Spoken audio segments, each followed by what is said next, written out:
So the first of the three apps that I'd like to demonstrate with you is QNote. This is going to be the green colored app on the main screen, so let's go ahead and click that one. When you first load QNote, you're going to see a default note that gets generated for you containing your account password. Now it's important to note that anything stored in QNote is encrypted at all times, so you can put any sensitive information in here that you wish, and no one will ever be able to see the content. So this is why we're able to confidently give you your QM account password. So if we go in there, we can of course see our password that we used when we created the account, and just go back. So QNote is a pretty simple interface. What you have by default is just a list of notes that you've made in the past. You can click the plus icon to start a new note, and then you just have to fill in a title and any content that you wish. So for the title, if you leave it blank, it'll just give you an automatically generated title with QNote and then a number at the end, which increments after every note that you do. And then you can fill in any content that you wish.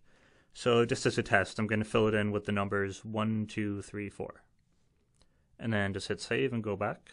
And then we see that note in our list, and of course it's been given an automatic title of QNote 1.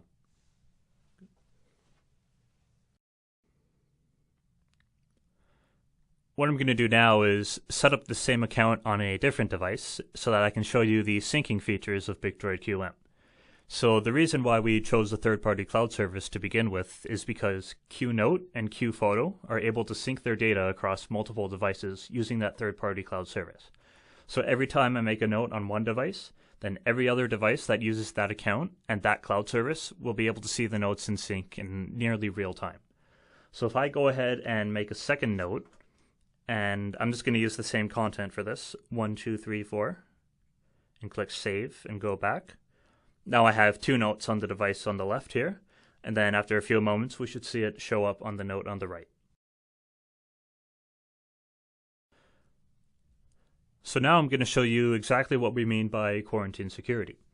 So I put the content 1, 2, 3, 4 in both of these notes, so both of them have the exact same content. But now if I actually go into the Dropbox app and navigate to the folder where BicDroid QM stores all of its notes, what we have here is two different files, QNote 1 and QNote 2. And if we go into them, all we see is a bunch of binary data that doesn't really make any sense. And the reason why we see this instead of 1, 2, 3, 4 is because the data is automatically encrypted before it even leaves your device. So the data that's being sent to Dropbox is fully encrypted with a random key. And even better, I'm going to show you that the two files are actually different, even though I use the same content. So if you'll notice, the last 4 digits here are different from the last 4 digits in the second note. And in fact, all of these digits inside are going to be different because we use different random keys to encrypt the two files. So despite the fact that they have the same content, it's going to be differently encrypted data.